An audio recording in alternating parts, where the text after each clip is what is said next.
Sebelum kita masuk ke cerita, bagi Mas E dan juga Mbak E yang belum subscribe, silakan klik subscribe sekarang juga. Dan bagi yang sudah subscribe, semoga kalian di sana sehat-sehat selalu agar bisa mendengarkan cerita terbaru dari Mang Ripan. Dan tidak usah lama-lama, ini dia ceritanya. Selamat mendengarkan. Siang itu, Kenanga tengah duduk di sebuah warung sambil makan dan juga minum es yang sudah dipesannya dari tadi. Memang cuaca di hari itu terasa sangat panas sekali. Dirinya habis keliling ke sana kemari mencari lowongan pekerjaan, namun tak ada satupun lowongan yang menerima dirinya. Hingga singkatnya setelah makan habis, Kenanga pun segera membayar dan beranjak pergi dari warung itu. Kala itu Kenanga langsung mencari angkutan yang lewat untuk segera pulang ke rumah karena dia tidak membawa kendaraan pribadi. Hingga beberapa saat setelahnya, angkot pun datang dan dia pun segera melangkah masuk ke dalamnya. Di dalam angkot itu ada beberapa penumpang sehingga dia berdesak-desakan di sana. Ditambah cuaca yang sangat panas sekali membuat Kenanga ingin cepat sekali sampai di rumah. Singkatnya setibanya di rumah, dia langsung duduk di ruang tengah sambil kipas anginan dan juga menyalakan TV yang ada di hadapannya. Dan selang beberapa saat setelahnya, tiba-tiba salah satu sepupunya datang ke rumahnya. Sepupunya itu bernama Ani. Dia adalah anak dari adik ibunya Kenanga. Ternyata kedatangan Ani ke situ hendak mengantarkan lauk buat keluarga si Kenanga. Karena pasalnya Bu Erna ibunya Kenanga ini jarang sekali masak karena dia tidak punya uang. Untungnya adiknya Bu Erna ini pengertian dan kadang berbagi makanan kepadanya. Kemudian Kenanga pun membawa lauk itu ke belakang dan diberikan kepada ibunya. Namun karena Kenanga tadi sudah makan siang, dia pun tidak makan lagi. Dia kembali lagi ke ruang tamu menghampiri sepupunya.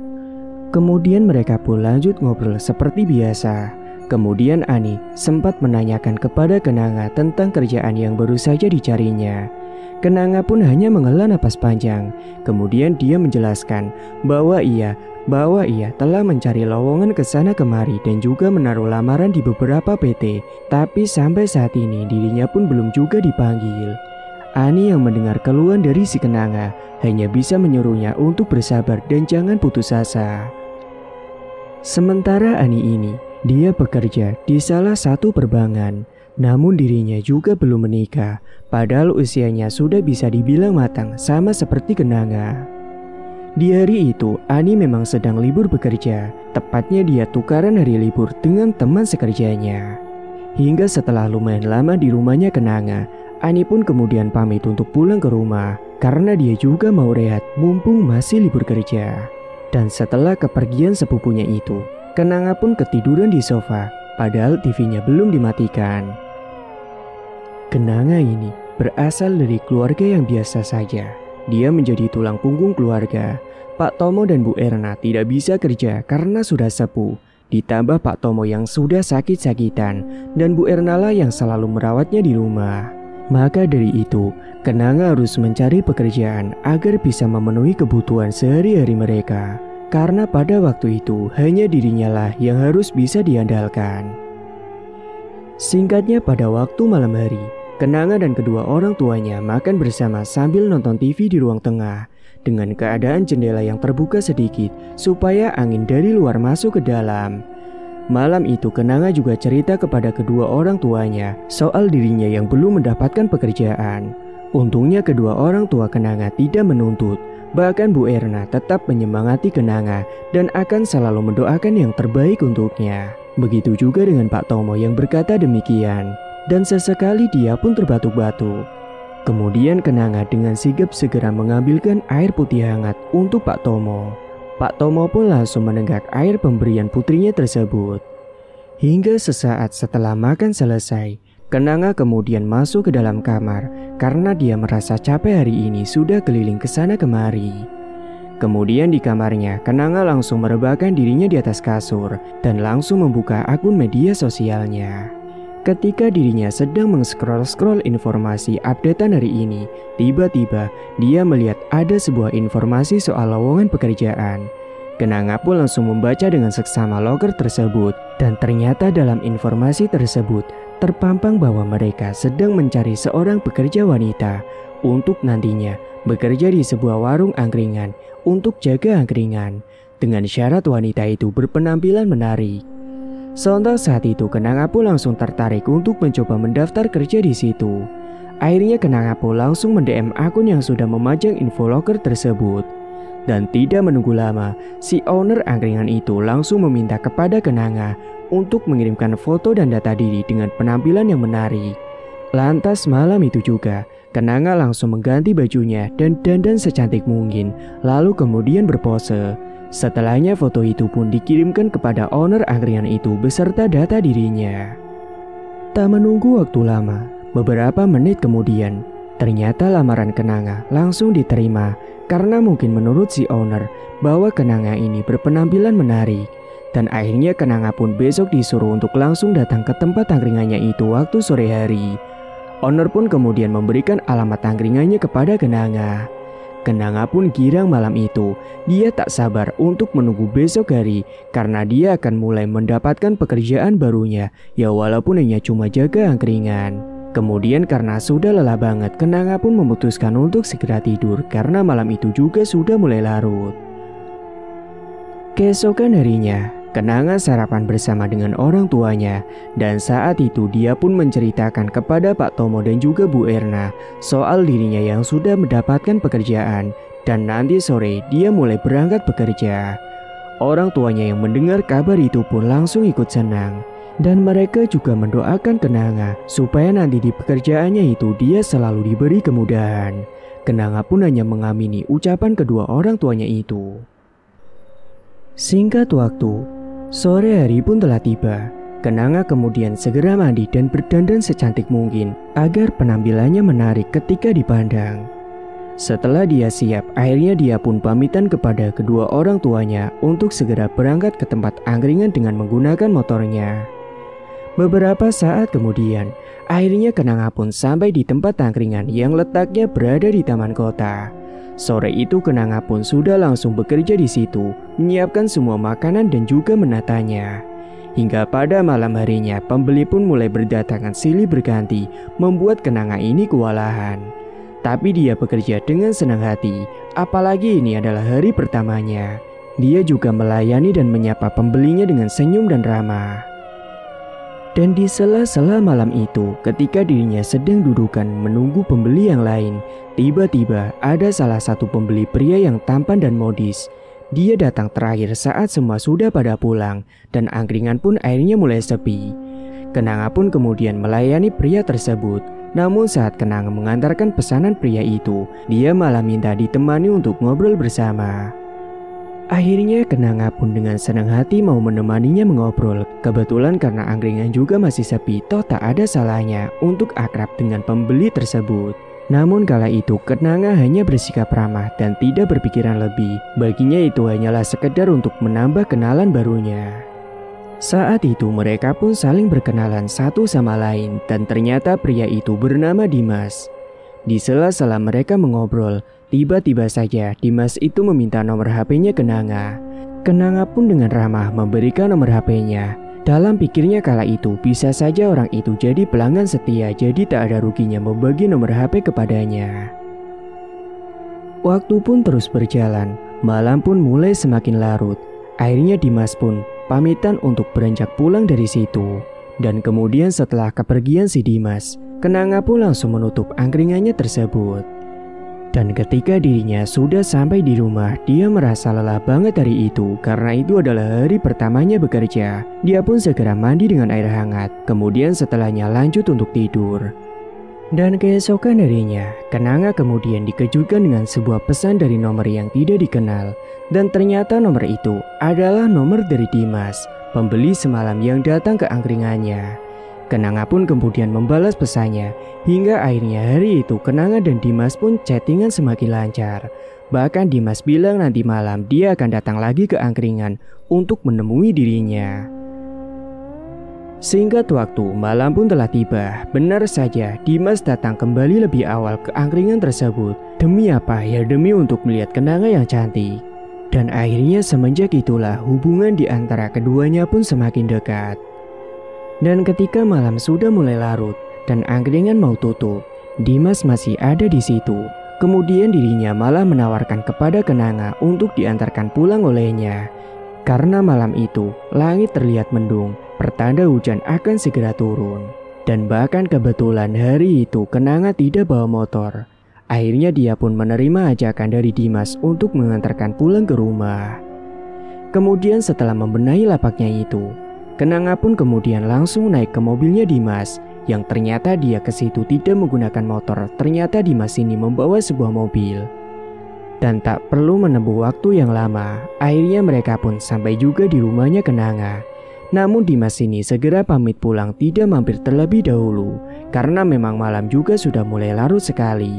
Pikirnya kala itu jika bertamu di jam segitu, amatlah tidak sopan. Singkat cerita, beberapa hari kemudian setelah Kenanga kerja di angkringan tersebut, dia kini semakin sering ketemu dengan si Dimas. Bahkan mereka juga semakin intens dalam chattingan. Hingga pada akhirnya saat Kenanga ini libur kerja, dia diajak Dimas untuk pergi jalan-jalan. Kenanga pun mau-mau saja, hitung-hitung juga refreshing buat dirinya. Waktu itu Dimas mengajak Kenanga untuk jalan-jalan pergi ke mall. Dan setelah jalan-jalan ke mall, Dimas kemudian mengajak Kenanga untuk mampir ke taman kota yang berbeda dari taman biasanya tempat Kenanga ini berjaga angkringan. Dan tepat di taman tersebut, Dimas pun kemudian mulai menyatakan cintanya kepada Kenanga. Kenanga juga kemudian menyampaikan kepada Dimas bahwa dirinya juga sudah nyaman dan suka padanya. Akhirnya dia pun menerima cinta dari Dimas. Dan semenjak itulah mereka pun sudah resmi menjalin asmara. Dan mereka pun selalu berjalan berdua saat libur kerja. Singkat cerita, di lain hari, Dimas kemudian mengajak Kenanga jalan-jalan lagi. Namun kali ini ada yang berbeda dari Dimas karena dia menawarkan kepada Kenanga untuk membeli barang-barang mewah kesukaan Kenanga. Mendengar hal itu, Kenanga pun akhirnya mau-mau saja. Dia pun memilih barang sesuka hati, di mana nanti yang membayar adalah si Dimas. Dan setelah puas keliling dari mall, Dimas ini kemudian mengajak Kenanga ke sebuah hotel. Dan dia pun juga mau-mau saja. Dan setelah mereka berdua masuk ke dalam salah satu kamar yang ada di hotel itu, Dimas pun mencoba merayu Kenanga untuk mau diajak berhubungan dengannya. Dan entah setan apa yang telah merasuki Kenanga, hingga akhirnya dia juga sudah terbawa suasana dan sudah terlanjur mencintai si Dimas. Dia pun akhirnya rela saat diajak untuk berhubungan dengan Dimas. Dia kemudian memberikan keperawanannya itu kepada si Dimas. Dan akhirnya terjadilah pergumulan di antara kedua manusia yang belum dalam ikatan sah. Suara-suara desahan memenuhi ruangan tersebut, yang suaranya kemudian bercampur dengan suara musik yang sengaja diputar kencang sekali agar tidak sampai terdengar keluar. Dan singkat waktu setelah mereka berdua puas melakukan hubungan intim, akhirnya Dimas pun mengantarkan Kenanga untuk pulang ke rumah. Singkat cerita, ternyata setelah pergumulan pertama mereka di hotel tersebut, di kemudian harinya mereka malah justru ketagihan. Dimas dan Kenanga pun semakin sering melakukan hubungan itu. Dengan Dimas yang hanya berdasarkan sebuah nafsu, sementara Kenanga yang sudah dibutakan cinta oleh Dimas. Hingga pada suatu hari, Kenanga ini meminta kepastian kepada Dimas karena dia takut terjadi hal yang tidak diinginkan. Kenanga minta kepastian kepadanya lewat telepon saat malam hari. Namun jawaban Dimas tidak seperti apa yang diharapkan.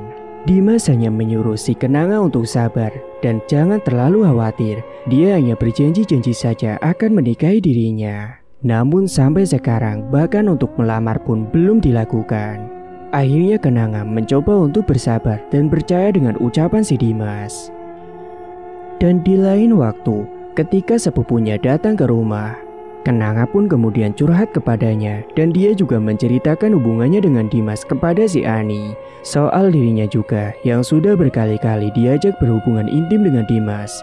Tapi kala itu Kenanga meminta kepada Ani untuk menjaga rahasianya dan jangan membicarakan rahasia itu kepada siapapun. Ani pun hanya manut, namun dirinya tetap menyalahkan si Kenanga dan kemudian meminta kepada Kenanga untuk meminta kepastian kepada Dimas karena dia takut nanti terjadi hamil di luar nikah. Sebenarnya Ani juga terkejut ketika mendengar curhatan dari Kenanga. Namun dia juga tidak membenarkan apa yang dilakukan oleh Kenanga dan kemudian menyuruhnya untuk secepat mungkin meminta pertanggungjawaban dari si Dimas. Namun si Kenanga juga bercerita kepada sepupunya itu soal dirinya yang ketika meminta kepastian kepada Dimas, seakan-akan Dimas ini selalu menghindar. Dan hal itulah yang membuat dirinya menjadi resah. Singkat cerita, pada suatu hari, tepatnya pada waktu malam ketika Kenanga sedang berjaga di angkringan, tiba-tiba saja dia merasa pusing dan setelahnya dia pun merasa mual-mual pada perutnya. Wajahnya bahkan terlihat sangat pucat dan kebetulan saat itu ownernya sedang datang ke angkringan dan melihat dirinya yang sedang pucat itu, dia pun kemudian meminta kepada Kenanga untuk istirahat saja dan kembali pulang ke rumah untuk malam ini. Dan Kenanga pun mengangguk, kemudian dia mengucapkan terima kasih kepada ownernya dan segera pamitan untuk pulang. Dan ia pun kemudian pulang sendiri dengan menggunakan motornya. Sesampainya di rumah, Kenanga langsung muntah berkali-kali hingga dia sangat lemas sekali. Bu Erna yang cemas kemudian menanyakan kepada Kenanga apa yang sebenarnya terjadi. Dan Kenanga hanya bilang kalau mungkin dirinya hanya masuk angin biasa. Karena memang dirinya kerjanya jauh dan juga bolak-balik kena angin malam, jadi dia memilih masuk angin sebagai alasannya. Dan setelahnya Kenanga melihat ke arah kalender dan dia baru sadar bahwa bulan ini dia belum datang bulan. Segera dia pun langsung menghubungi Dimas. Akan tetapi Dimas tidak mengangkat panggilan teleponnya tersebut, bahkan pesan pun tidak dibalas. Akhirnya karena kesal dan capek sekali, Kenanga pun memilih untuk tidur saja. Dan berharap semua rasa pikiran dan resahnya itu hilang setelah nanti bangun waktu pagi hari. Dan pada esok harinya, Kenanga yang sudah mendingan, dia diam-diam memutuskan pergi ke apotik untuk membeli test pack. Setelah dirinya sudah membeli test pack, Kenanga pun langsung dites masuk ke dalam kamar mandi. Dan dia terkejut setelah mendapati hasil test packnya itu yang terpampang garis 2 merah. Pertanda bahwa dirinya itu positif telah hamil. Air matanya kemudian langsung pecah, menetes melalui pelupuk matanya mengalir ke pipi. Tapi saat itu dia tidak akan memberitahukan kepada orang tuanya karena dia tidak mau membuat mereka semakin cemas. Kenanga pun kemudian langsung menyeka air matanya dan keluar dari kamar mandi, mencoba untuk bersikap biasa saja agar tidak dicurigai oleh orang tuanya ketika sampai di rumah. Dan pada waktu malam harinya, Kenanga kemudian menyiapkan pakaiannya secara diam-diam karena dia hendak kabur dari rumah, tapi dia masih akan tetap bekerja di angkringan untuk menyambung hidupnya. Dan kemudian sebelum dirinya pamitan kepada ibu dan juga bapaknya, Kenanga diam-diam membawa baju yang telah dimasukkan ke tas itu menuju ke depan rumah dan ditaruh di motornya agar tidak ketahuan kedua orang tuanya. Kemudian setelah dirasa aman, Kenanga pun kemudian menghampiri ibu dan bapaknya dan berpamitan untuk berangkat bekerja. Mereka tidak tahu kalau Kenanga ini hendak kabur dari rumah. Singkatnya setelah sampai di angkringan, dia kemudian kerja seperti biasa. Namun kala itu dia menjadi tidak fokus karena dia masih bingung mau kemana setelah ini. Hingga akhirnya setelah selesai jualan, Kenanga pun kemudian pergi mencari kos-kosan yang ada di sekitar situ.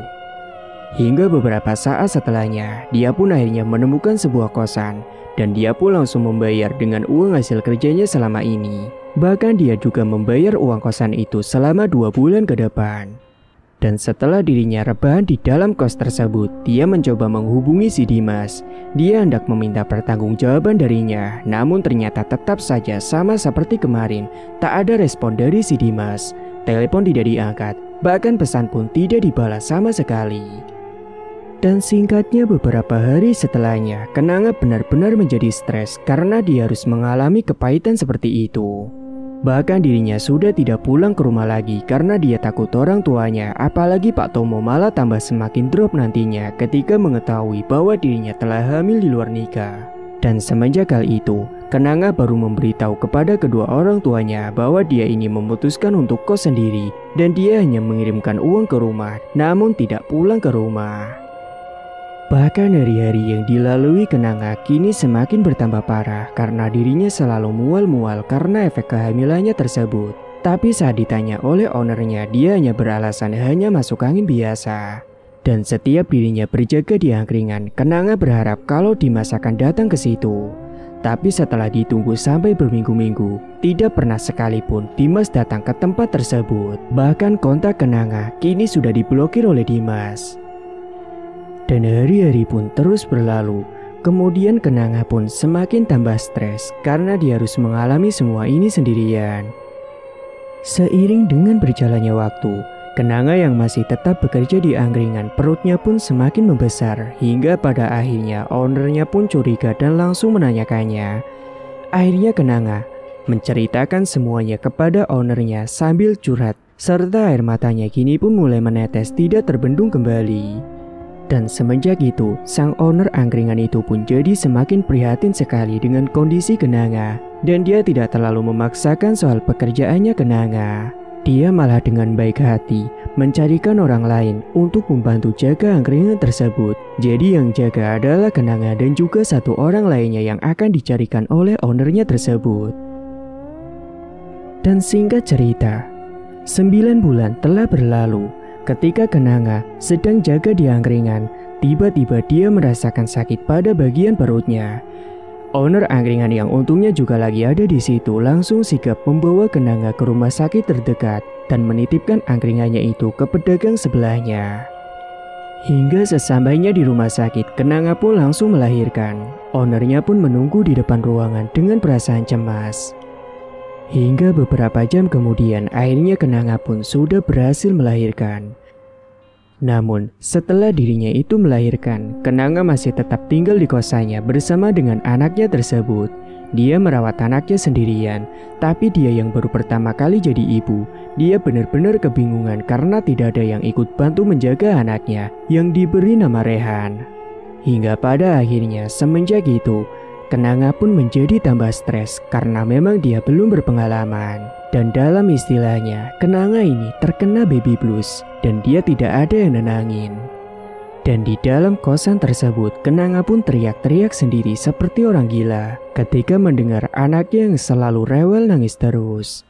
Akhirnya Kenanga pun tambah stres parah.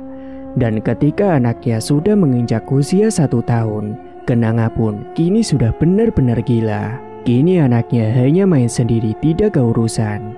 Bahkan ketika anaknya sedang nangis kelaparan, Kenanga seperti tak peduli lagi sama Rehan. Bahkan dia juga jarang mandi, rambutnya acak-acakan. Dan tetangganya yang mendengar kegaduhan itu langsung mendatanginya, dan untungnya dia membawakan makanan untuk Rehan dan Kenanga. Dan si tetangga tersebut menyuapi si Rehan, sementara Kenanga sama sekali tidak mau makan.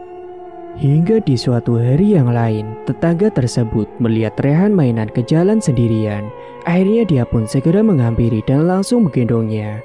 Dan ketika ia hendak mengantarkan Rehan ke kosan Kenanga, dia malah mendapati Kenanga teriak-teriak seperti orang kesurupan. Bahkan si Kenanga menyuruh tetangganya itu untuk pergi dari situ. Yang mengejutkan adalah ketika tiba-tiba Kenanga merebut si Rehan dengan paksa, kemudian diturunkan lalu diseret dengan kuat-kuat. Sontak si Rehan yang masih kecil itu langsung menangis kesakitan. Sempat ditegur, namun Kenanga seperti tidak mendengarkan ucapan si tetangga tersebut. Akhirnya tetangga itu pun yang ketakutan segera berteriak meminta tolong kepada warga sekitar. Hingga beberapa saat setelahnya warga pun berdatangan dan langsung membantu merebut si Rehan dari tangan si Kenanga. Bahkan sempat ada perlawanan dari Kenanga yang melemparkan beberapa pisau ke arah warga, namun untungnya tidak kena satupun.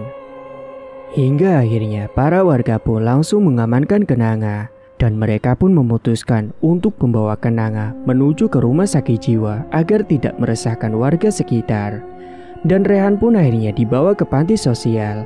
Saat itu owner angkringan pun turut prihatin dengan keadaan yang menimpa Kenanga dan juga anaknya itu. Karena memang dulu setelah melahirkan, Kenanga sudah tidak kerja lagi di angkringan tempatnya tersebut. Singkat cerita, suatu hari Ani pun mencari keberadaan Kenanga ke kota, tempat kerjanya Kenanga sebelumnya. Dia pun akhirnya mendatangi angkringan tempat dulu Kenanga kerja di sana, karena Kenanga pernah cerita tempat tersebut sama si Ani. Saat itu Ani langsung menanyakan kepada owner angkringan tersebut, dan si owner angkringan itu menjelaskan secara detail tentang apa yang terjadi pada si Kenanga. soal si Kenanga yang sudah ditempatkan di rumah sakit jiwa, sementara anaknya dibawa ke panti asuhan. Ani yang mendengar kabar itu pun benar-benar kaget dan prihatin atas kejadian tersebut. Dia tidak menyangka Kenanga harus mengalami semua kejadian itu sendirian. Dan setelah mendapat informasi tersebut, Ani pun segera pergi. Malam itu dia mencari hotel untuk tidur menginap di situ, karena besok dia akan mencari keberadaan Kenanga di rumah sakit jiwa dan juga anaknya yang telah diletakkan di panti asuhan. Singkat waktu, esok paginya, Ani pun kemudian menuju ke rumah sakit jiwa dan mengecek keberadaan pasien yang bernama Kenanga. Dan benar saja, Kenanga ada di situ. Dirinya sudah nampak seperti orang gila. Kemudian setelahnya, Ani pun beranjak menuju ke panti asuhan untuk menjenguk si Rehan. Karena dia tidak tega melihat Rehan yang diasuh di panti asuhan swasta tersebut. Akhirnya Ani berpikir untuk membawa Rehan pulang ke rumah dan diserahkan kepada orang tuanya Kenanga. Dan singkat cerita, setibanya Ani di kampung, dia membawa Rehan dan kemudian memberikannya kepada Pak Tomo dan juga Bu Erna yang sama-sama kaget ketika melihat Ani membawa seorang bayi. Kemudian dengan hati-hati, Ani pun bercerita soal apa yang menimpa Kenanga dan juga tentang Rehan yang adalah anaknya Kenanga dari hubungan gelapnya.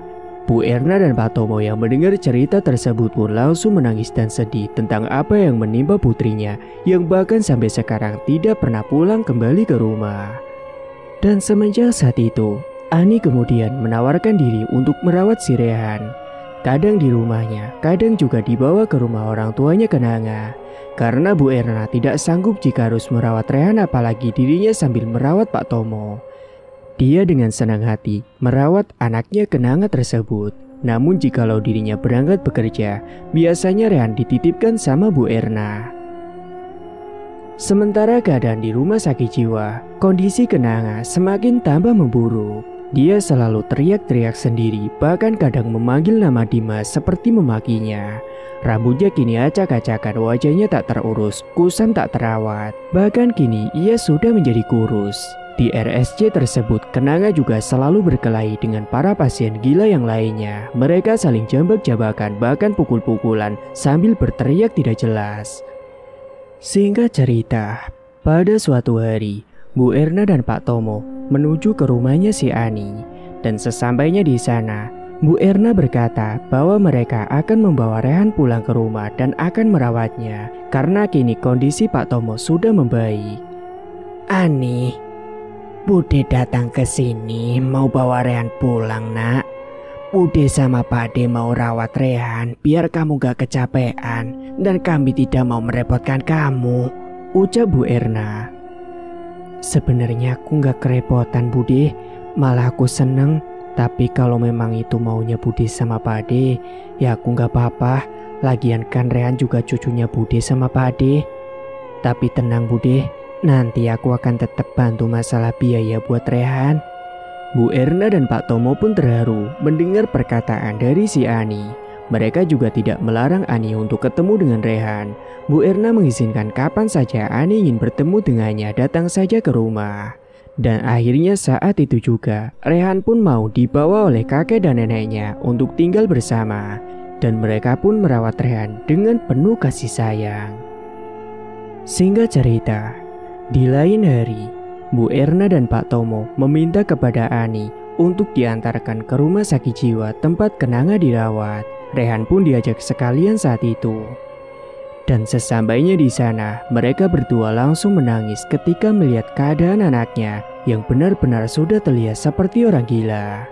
Kemudian Bu Erna dan juga Pak Tomo meminta bantuan kepada pihak RSC, barangkali bisa mengembalikan kewarasan Kenanga secara perlahan. Dan pihak rumah sakit jiwa pun hanya menganggukkan kepala dan berusaha akan mencobanya. Dan setelah dirasa puas menjenguk Kenanga, akhirnya mereka semua pun kembali pulang lagi ke kampung. Dan singkat cerita, Ani yang tidak mau membuat Bu Erna dan Pak Tomo tambah kepikiran usai ditimpa cobaan yang bertubi-tubi. Akhirnya dia akan membalaskan dendam Kenanga, dan Ani yakin kalau pelakunya itu adalah si Dimas. Ani sering aktif di media sosial dan beberapa kali dia mendapati sebuah web iklan yang menawarkan jasa persantetan atau guna-guna. dan untungnya dia sempat menyimpan informasi tersebut. Dan malam itu Ani pun langsung menghubungi kontak yang tercantum di informasi tersebut. Hingga beberapa saat kemudian, teleponnya pun langsung diangkat oleh si penyedia jasa atau bisa dibilang dukun, dan dukun tersebut bernama Bu Rati. Dan saat Ani menanyakan soal kebenaran dirinya yang bisa melakukan guna-guna, Bu Rati pun mengiyakan pertanyaan si Ani. Dan setelahnya Ani juga menanyakan lokasi untuk ketemuan, dan Bu Rati pun meminta si Ani untuk nanti ketemuan saja di hotel, dan nanti alamatnya akan di-Sherlock oleh Bu Rati. Ani pun hanya manut saja dan dia akan ketemuan nanti ketika waktu dirinya sudah libur kerja. Hingga setelah sambungan telepon selesai, akhirnya Ani pun melanjutkan untuk tidur karena sudah lelah banget. Dan singkat cerita, hari untuk ketemu dengan dukun itu pun tiba. Ani kemudian mengendarai motornya menuju ke lokasi yang sudah dikirimkan oleh Bu Rati. Beberapa saat kemudian dia pun akhirnya sampai di depan hotel. Kemudian dia belum masuk sehingga menghubungi Bu Rati. Setelahnya Bu Rati pun menyuruh Ani untuk langsung masuk saja ke kamar nomor 5. Dan Ani pun segera beranjak ke sana. Saat dirinya berjalan masuk melewati lorong hotel tersebut, dia merasa merinding. Mungkin itu adalah efek dari bangunan hotel yang terkesan kuno itu, yang jarang berpenghuni. Karena hotel yang didatanginya tersebut adalah hotel yang bermotif nuansa rumah Belanda zaman dulu. Dan setibanya di depan pintu nomor 5, dia pun langsung mengetuknya dan pintunya pun terbuka. Nampaklah Bu Rati yang ternyata adalah seorang ibu-ibu yang usianya sekitar 50 tahunan. Dia berpakaian kasual selayaknya orang biasa. Jadi siapapun mungkin tidak akan mengira kalau dia adalah seorang dukun. Karena memang begitulah penampilan dirinya saat buka jasa dukun di perkotaan tersebut. Dan biasanya pelanggan yang datang kepada dirinya itu biasanya mempunyai masalah tentang percintaan. "Sekarang jelaskan apa keinginanmu?" tanya Bu Rati. "Gini Bu, saya ingin membalaskan dendam sepupu saya. Pelakunya itu sudah mengamili sepupu saya dan meninggalkannya begitu saja sampai anaknya lahir. Dan sekarang sepupu saya sudah ada di RSC karena terkena gangguan jiwa. Jadi, apakah bisa Ibu membantu saya untuk menyantet pelakunya?" "Tentu saja, itu adalah mudah bagiku. Tapi ada beberapa syarat yang harus kamu siapkan terlebih dahulu." "Kira-kira syaratnya apa aja?" "Kamu harus menyiapkan foto target yang akan kamu santet, serta beberapa kembang 7 rupa sebagai sesajennya, dan juga darah dari ayam. Namun untuk darah ayam itu biar aku saja yang carikan. Kamu cari saja sisanya." Ani pun hanya mengangguk pertanda ya paham. "Besok kamu datang lagi ke sini dan bawalah semua syarat itu." Akhirnya Ani pun kemudian pulang. Namun sebelum sampai ke rumah, dia memutuskan untuk sekalian mampir ke pasar dan membeli semua keperluan yang diminta oleh Bu Rati agar besok dia tidak keburu-buru. Dan tak lupa juga foto si Dimas yang ia dapatkan dari akun media sosial langsung dicetaknya sekalian hari itu juga. Dan singkat waktu, esok harinya tepatnya pada sore hari setelah dia pulang bekerja, Ani kemudian menemui Bu Rati kembali sembari membawa semua persyaratan yang sudah dimintanya. Dan ternyata di dalam kamar hotel itu, semua keperluan ritual sudah ditata oleh Bu Rati. Termasuk di situ sudah ada darah dari ayam hitam juga. Setelah semuanya siap, Ani pun kemudian duduk berhadapan dengan Bu Rati. Ritual pun kemudian dimulai. Bu Rati pun kemudian membacakan mantra pada sebuah foto yang sudah diberikan oleh Ani. Setelahnya foto itu dibuat pocongan dan diikat dengan boneka santet sebagai medianya. Kemudian foto tersebut dibaluri darah ayam yang sudah disiapkan di situ. Setelahnya boneka pocongan itu kemudian diasapkan di bakaran kemenyan sambil Bu Rati ini merapalkan mantranya yang kira-kira berbunyi begini. "Gemepak gebelak ing lemah tumindak jeruji, ing saswara loro kuno aja tangi, jenenge sirah lumpuh yen tangi, loro yen loro geblako, yen geblak patiyo." Mantra tersebut dibacakan untuk mengambil sukma si target yang walaupun berada jauh, karena nantinya energi itu akan masuk ke dalam boneka media santet tersebut yang akan dikirimkan kepada si target. Ani pun merinding ketika melihat ritual yang dilakukan oleh Bu Rati. Apalagi dia berada di sebuah hotel dengan nuansa bangunan kuno. Beberapa saat setelah ritual selesai, Ani diminta untuk melakukan sesuatu. Setelah ini, bawalah bul ini dan kamu kuburkan di kuburan. Karena jika dikuburkan di kuburan, maka efeknya akan lebih ampuh. Ani pun hanya menanggapi dengan menganggukkan kepala pertanda ia paham dengan ucapan Bu Rati. Bu Rati juga berujar kalau nanti target akan mengalami kelumpuhan, baik kaki maupun lumpuh syahwat, dan mungkin dia bisa menjadi gila. Ani pun kemudian membayar jasa Bu Rati dan setelahnya mengucapkan terima kasih lalu pergi dari tempat itu. Dan semenjak itu Ani pun akhirnya tahu kalau ternyata di perkotaan memang ada jasa dukun, cuman pemasarannya saja yang berbeda dengan dukun-dukun pada umumnya yang biasanya mangkal di rumahnya sendiri. Setelahnya malam itu pun Ani pulang akan tetapi dia mampir dulu ke sebuah kuburan di mana dia harus menguburkan bul yang telah tadi diberikan oleh Bu Rati. Hingga beberapa saat kemudian dia pun selesai menguburkan bul tersebut dan dia pun segera melangkah ke motornya untuk segera tiba di rumah. Entah kenapa setelah menguburkan bul tersebut dirinya seperti merasa merinding dan seakan-akan ada sosok yang mengintai dari belakang tubuhnya.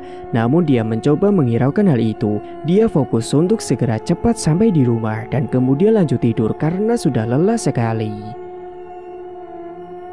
Dan singkat cerita, setelahnya Ani mencoba untuk menggali informasi untuk mencari tahu keberadaan Dimas di mana. Dan kebetulan ada kawannya yang tahu Dimas berada di mana. Malam itu Ani menghubungi Laksmi menanyakan soal Dimas. Tapi saat itu Laksmi minta untuk ketemuan dengan Ani. Akhirnya esok paginya Ani dan Laksmi pun ketemuan di taman kota. Saat itu mereka langsung ngobrol-ngobrol. Ternyata Dimas kabur di kota lain. Dan di sana juga dia sudah bekerja di pabrik bersama dengan temannya si Laksmi. Laksmi pun dengan senang hati akan membantu si Ani. Dia akan mencoba meminta bantuan kepada temannya yang bekerja bersama dengan Dimas di sana untuk mengasihkan kabar kondisi Dimas di sana setiap harinya. Bahkan ada sebuah informasi yang mengejutkan bagi si Ani. Ternyata selama ini ketika Dimas menggunakan mobil yang dulu dikenakan bersama Kenanga, ternyata itu bukan mobil miliknya. Itu hanyalah mobil yang direntalnya. Sebenarnya si Dimas ini hanyalah orang biasa. Selama ini dia kerja di pabrik jadi buruh, tapi waktu itu Dimas ngakunya kepada Kenanga kalau dia itu adalah orang kaya dan punya mobil banyak. Makanya dia sering gonta-ganti mobil. Singkatnya si Ani pun mengucapkan terima kasih banyak kepada Laksmi karena sudah mau membantunya. Setibanya di rumah, Ani kemudian kangen sama Rehan. Dia pun kemudian menemui Pak Tomo dan Bu Erna untuk sekalian menjenguk si Rehan sambil membawa beberapa jajanan kesukaannya. Namun kala Ani melihat raut wajah sedih yang muncul dari wajahnya Bu Erna dan juga Pak Tomo, kemudian dia pun menebak kalau mereka pasti sedang memikirkan Kenanga. Ani pun kemudian berujar kepada mereka berdua untuk mencoba berpikir positif saja dan selalu berdoa dan yakin bahwa Kenanga suatu saat nanti pasti bisa sembuh meskipun entah itu kapan. Dan singkat cerita, beberapa minggu setelahnya, Ani tiba-tiba mendapatkan kabar terkini dari Laksmi yang Laksmi ini mendapatkan kabar dari temannya yang bekerja bersama si Dimas. Katanya, Dimas ini mendadak sakit parah. Katanya dia mengalami kelumpuhan, bahkan anunya terserang penyakit yang menjijikan bahkan mengerikan. Kabarnya Dimas juga sudah dipecat dari pekerjaannya tersebut. Kini dia hanya lantung-lantung sendirian di kosannya, yang bahkan tidak ada yang mengurusi di sana. Ani yang mendengar kabar itu pun merasa puas banget. Ia berharap Dimas bisa lebih menderita lagi hidupnya. Dan dia semakin yakin kalau ternyata apa yang dilakukan oleh Bu Rati ini ampuh sekali. Santetnya benar-benar manjur. Dan singkat waktu, di bulan kedepannya, Ani pun dapat kabar kembali. Katanya si Dimas ini meresahkan warga sekitar, suka teriak-teriak di dalam rumahnya membuat kegaduhan. Warga yang tidak ingin ketularan penyakit yang dialami oleh Dimas, akhirnya mereka pun memanggil petugas kejiwaan. Karena memang pada saat itu Dimas sudah ditetapkan menjadi gila, dan bahkan kabarnya dia juga diangkut ke rumah sakit jiwa dengan kondisi penyakit yang masih belum sembuh. Dan itulah kabar yang Ani dengar terakhir dari si Laksmi tentang keadaan si Dimas terkini. Kemudian di hari-hari setelahnya, terkadang Ani ini sering berkunjung ke rumah sakit jiwa tempat Kenanga dirawat untuk sekedar mengecek kondisinya, apakah dia sudah ada perubahan atau belum, dan ternyata belum ada sama sekali. Ani pun kala itu hanya bisa berdoa saja untuk kesembuhan si Kenanga, berharap agar saudara sepupunya itu bisa sehat kembali seperti semula. Tamat, cerita pun selesai. Terima kasih bagi Mas E dan Mbak E yang sudah setia menyimak cerita ini sampai akhir. Dan bagi yang belum menekan tombol subscribe, silakan klik tombol subscribe sekarang juga. Dan semoga kalian semua dimanapun berada selalu sehat-sehat semua dan dimudahkan segala urusannya. Dan sampai jumpa lagi di cerita terbaru yang akan Mang Ripan bawakan nantinya.